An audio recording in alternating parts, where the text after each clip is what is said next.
Well, we meet again, and it's time for another cake recipe. So I've shared my chocolate cake recipe with you. When I say my recipe, it is what I use. I have not created or manufactured any of these recipes. They're just the ones I use at my bakery that I find are good and tried and true. When I do start creating my own recipes, I'll let you know.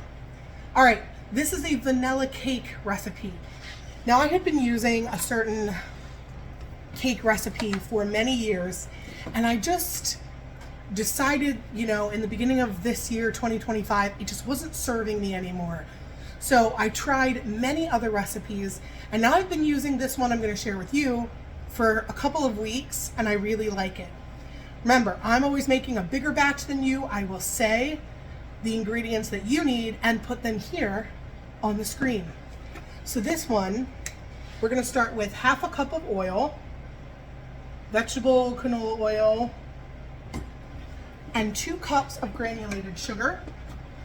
Get those two things mixed together because we always want to do your butter or oil, whatever your fat is, with your sugar. Make a nice little coarse sandy paste, and then we will go in and add 3 eggs. Okay, so got that all nice and mixed in.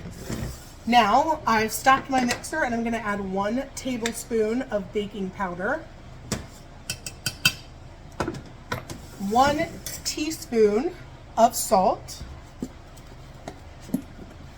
and 1 tablespoon of vanilla, and give it a good mix.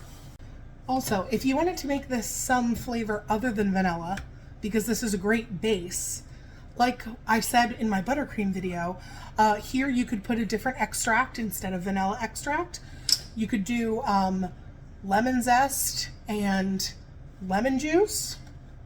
Get creative, but if you want a good vanilla cake, then just stick with your vanilla extract. All right. Next, you need half a cup of sour cream, and put it in the same measuring cup that you used for your oil, because it's all going into the same place.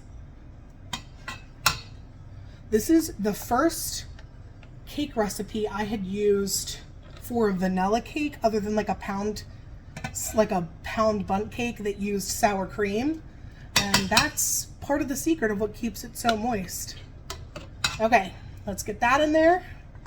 Then you're going to use this same measuring cup again and measure out 1 1/4 cup milk. Any milk that you would like. Like I said, I always suggest 1% or 2% so that you have a little bit of fat content, but it is totally up to you and whatever you prefer. Okay, we're going to blend in our sour cream before we add anything else, and then you'll need 3 cups of flour. Now, you can use an all-purpose flour. I've made it that way. It's delicious. You can use cake flour, which is what I'm going to do. Still delicious. You can do a hybrid of the two if you want.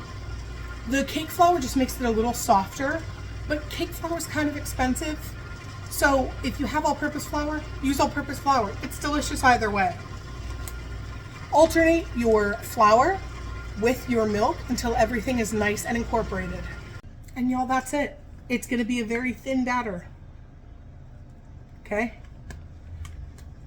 If you're doing cupcakes, fill 3/4 of the way, not all the way. Bake time is 350. Bake temperature is 350. Bake time will depend mostly on your oven. I can't share my bake times because I have a high efficiency convection commercial oven. So my times are different than yours. But 350, if you're doing like 9-inch rounds, I would start at 20 minutes and check them. If your oven cooks a little hot, do a little less. If your oven cooks cooler or more uneven, you have to judge from there. But this is delicious. Like I said, easy to add other flavors to, and I will post some pictures here of cakes I have made with this and how lovely it looks. All right, as always, make sure you follow, subscribe, like, share, do all the things, and drop in the comments other things you'd like to learn how to make.